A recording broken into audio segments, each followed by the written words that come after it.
அன்பின் தகப்பனே, ஸ்தோத்திரம் ஐயா, ஸ்தோத்திரம் ஐயா. இந்த நல்ல நாளைக்கான கிருபை செய்திரே. உமக்கே எல்லாம் துதி கன மகிமை உண்டாவதாக.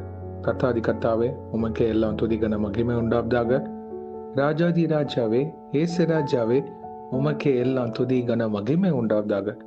இந்த வசனத்தை வைத்து நாங்கள் ஜெபிக்கிறப்போம். எங்கள் ஒவ்வொருத்தரையும் ஆளுகை செய்யுமாறு தாழ்த்தி கேட்கிறோம். John 10th chapter 11th verse. I am the good shepherd. The good shepherd lays down his life for the sheep. யோவான் 10ஆம் அதிகாரம் 11ஆம் வசனம்.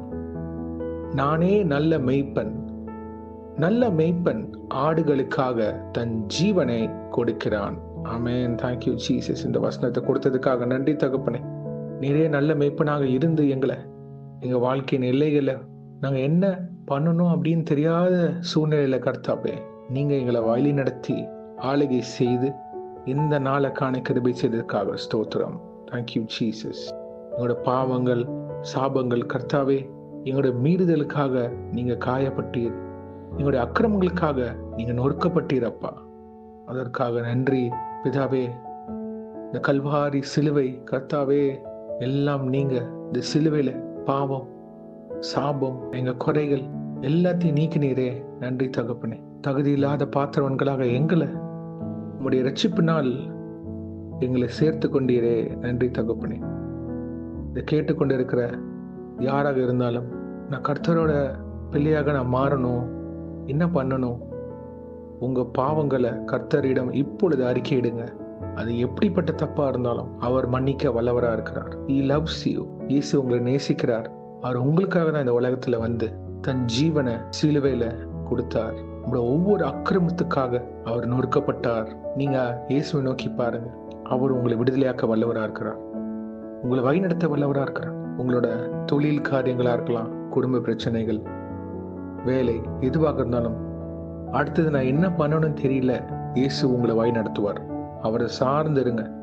அவர் உங்களுக்கு ஒரு விடுதலை தருவார். சுகவீனமா இருக்கிறவங்க ஒவ்வொருத்தரையும் இயேசுவின் நாமத்தினால், உங்க ரத்தத்தினால் தெளிச்சு ஜெபிக்கிறோம். பரிபூர்ண விடுதலை, பரிபூர்ண சுகம், ஆரோக்கியத்தை நீங்க கட்டளையிடுங்க. உச்சம் தலை முதல் பாதம் வரை heal them in the name of Jesus Christ. உங்களுடைய தலைமுகளாக சுகம் நீங்க சொல்லியிருக்கிறீங்க தகப்பனே. உங்களை விடுதலை ஆக்குங்க. இயற்கை சூழ்நிலை எதுவாக இருந்தாலும் உங்க சரீரம் பிதாவே ஆரோக்கியமாக இருக்க கிருபை செய்யுங்க. சாப்பிடுற சாப்பாட்டுல உங்க ரத்தத்தை தெளிச்சு ஜெபிக்கிறோம். தண்ணீர்ல உங்க ஆகாரத்தை நீங்க ஆசீர்வதித்து திரும்ப ஜெபிக்கிறோம் தகப்பனே.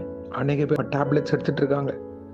இயேசுவின் நாமத்தினால் விசுவாசத்தோடு ஒரு விடுதலை தாங்க தகப்பனே.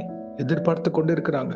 நல்ல மேய்ப்பனாக இயேசுவே, உங்க சிலுவையின் அன்பினால் எங்களை விடுதலையாக்குவீராக. எதர்ச்சியாக கேட்டுக்கொண்டிருக்கிற ஒவ்வொருத்தரோட வாழ்க்கையில ஒரு மாற்றம் வருவதாக. இன்றைக்கு அவங்களுக்கு ஒரு விடுதலை நாளாக இருக்க கிருபை செய்வீராக. நீ சர்வ வல்லமை உள்ள தேவன் அவங்க அறிந்து கொள்ள கிருபை செய்யுங்க அப்பா. You are the God who performs miracles and wonders. அற்புதங்களின் தேவன் தகப்பனே, அவங்களை விடுதலை ஆக்குவீராக. ஆரோக்கியத்தை தாங்க, சுகத்தை தாங்க. அங்க வாழ்க்கையின் எல்லைகள்ல ஒரு சமாதானத்தை கொடுங்க தகப்பனே.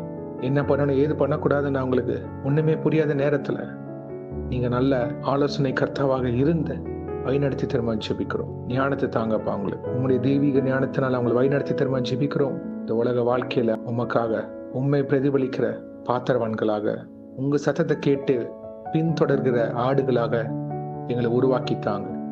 இன்றைக்கு யார் என்னென்ன காரியங்களா போகிறார்களோ அவங்களை பாதுகாத்து பொறுப்பெடுத்து வழி நடத்துங்க. உங்க காரம் முன்னும் பின்னமாக இருப்பதாக தெய்வ தூதர்களை பாதுகாத்து வழி நடத்துங்க. இயேசுவின் நாமத்தினால் எங்க தலைகளை தாழ்த்தி ஜெபிக்கிறோம் பிதாவே. ஆமென், ஆமென், ஆமென்.